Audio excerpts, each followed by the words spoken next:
Out the window. All right, so for those of you who may not know who I am, my name is Roxanne Shante. I grew up right down the street in a wonderful, beautiful neighborhood called Queensbridge Public Housing, which is the largest housing project in the world. So that means when I was told that I had a lot of neighbors, I literally had a lot of neighbors.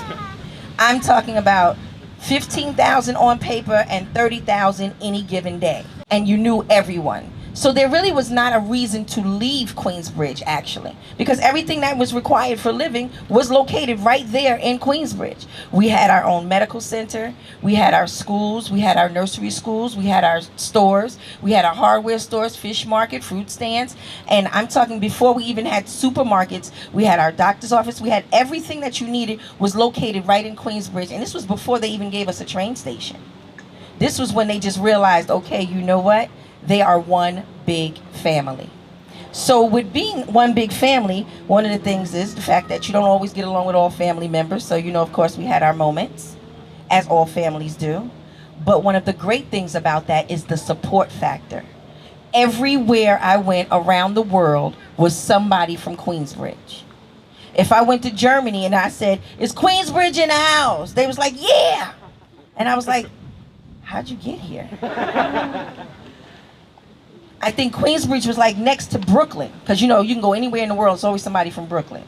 So that was the way Queensbridge was, our own little city. And one of the main factors of growing up in Queensbridge, and one of the benefits of that, was you became a walker. Now I don't know if you know exactly what a walker is, but you know, let me explain to you. A walker is a person who, no matter what time of day, no matter what time of night, they get a thought, they think about a location, and guess what? You have no money, we're gonna walk there. You start thinking about things like, you know what? We can walk over the Triborough Bridge. You start thinking things like, we can walk over the 59th Street Bridge. You start thinking things like, we can walk to Jamaica, Queens, if we just stay straight up Queens Boulevard. And then before you know it, once we get there, then we could just turn and we could just keep on walking.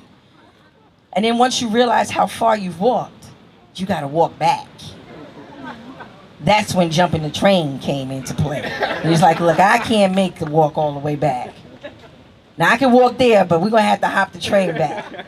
So you become a walker. So people from my generation, though I love my little ones, they will never have the type of legs that we have. They will not have the legs of those of us who grew up in the 80s. They will not know what it's like to walk and just realize that anywhere that you saw a Johnny pump, and if some of you know what a Johnny pump is, that's just another word for fire hydrant, you have water to drink. There was no such thing as bottled water at that time. There was no such thing. I mean, at that point, when you wanted to get water, you went in the house, the first thing your mother would say is, go get it out the bathroom. Because actually, the bathroom had the coldest water. I don't know why. But for some reason, if you let the water run in the bathroom, it was like incredible. It gave you this big burst of energy, and like, let's hope and pray we don't find out that it was some chemical in it that made that happen. But whatever the case was, that's what it was. This darling man you see right here squatting in front of you is my husband, who likes to document everything, I must say. Shout out for the husband who can still squat at this age. He was a walker also. Ladies, we can appreciate that. So, one of the things too about growing up in Queensbridge was the music. See, putting your speakers inside of your window was a way of being able to communicate. It was our own little beat of the drum, except it had songs going along with it. So you would hear certain songs in the morning, which would let you know how your neighbors felt. You could tell if somebody's husband left them, because then it would be slow songs in the morning. Like, oh my God, I can't believe he's gone. Let me tell you since, baby. And the next thing you'd be like, oh, her husband must have left yesterday. You know, songs like, when you would hear certain songs, you would know what was getting ready to happen. If you heard songs like Apache, then you knew that they were getting ready to have a party, and you weren't invited. The reason why is because you're saying, wait a minute, those sound like party records. Because you can tell when people getting prepared, the doors would be open.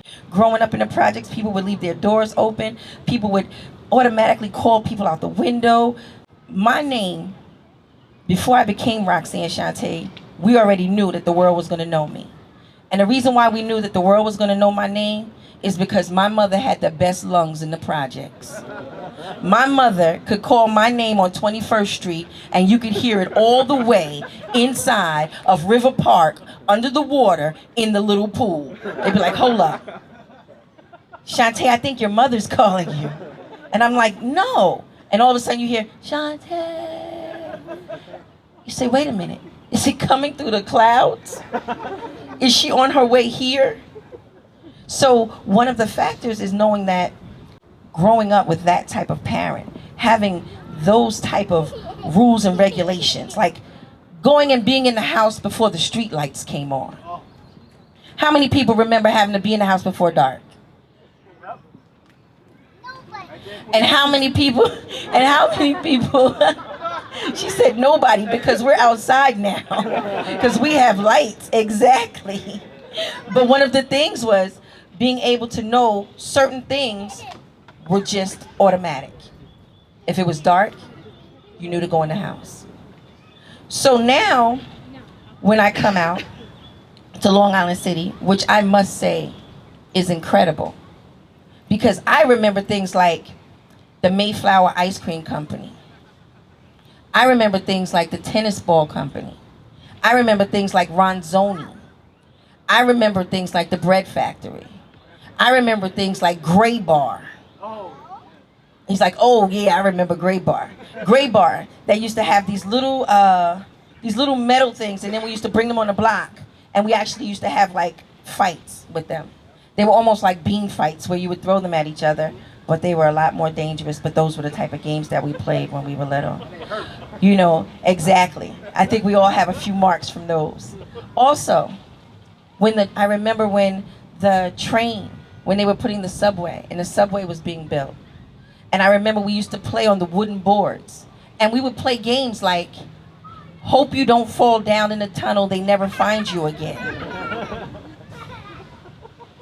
You stand on this side of the wood, I stand on this side of the wood. We'll try to balance and hope and pray that neither one of us falls. See, these were games that we would play along with your regular childhood games. But these were things that were letting us know that a change was getting ready to come. When we started to notice that the buildings did not stay vacant for long. They would be vacant for a week, and then an artist would move in. And you loved when the arty people moved in. Because see, arty people had no rules. See, arty people had no curtains. Arty people always had their door open. They always came and showed us the strange foods like tofu and kale and things we had never heard of before. And they were so friendly that we just made them an extension of our family. And we just thought it was incredible. Like, how lucky are they that they can draw all over their building? And they can draw all over their walls in their house. And they call it art, and they're painting. And look what they're doing. They're picking up the trash and they're stacking it on top of each other. And they're calling it a sculpture. I love it. I think that's what I'm going to be when I grow up. I'm just going to go and collect a whole bunch of things, call it a sculpture. That's me. But you were able to see the love that they brought to the community. And therefore you loved them for it. You loved them for it. You were able to get along. You were able to understand the fact that they were open and ready to experience any and everything. You have a jam in the park and the music is playing, then all of a sudden you see them show up. They're a little offbeat, but they there. They don't really got the rhythm, but they there. But you give them 2 weeks and they come back an expert. Break dancing, pop locking. You're like, oh my God. They must have practiced all night. And if they didn't have any curtains, you watched them practice all night. All you had to do was just walk past and walk down Vernon Boulevard, and you look up and you see them. You'd be like, no, you're gonna get it. Keep trying. Don't worry. You're gonna get it. Next time you see them, they were out there doing it, making it happen. So when I was invited here today to not just tell my story as to, oh yeah, I started making records at 14. I was one of the first female rappers to go platinum. I'm the third most sampled voice ever, which I take a lot of pride in. I'm also one of the voices for GTA. For some of you older people, you may not know that, but I am like one of those ladies that screams on Grand Theft Auto. I'm the one that your kids go crazy for. You know, and I have to thank my son for that every day, because when he was like, Ma, you should do that. And I was like, I don't think that's going to sell. And he was like, you don't know. And I must tell you, thank God for that decision. So I also have a movie coming out which talks about me growing up here, which went to Sundance this year. It went to the film festival. For Sundance Film Festival, I think they got 20,000 entries.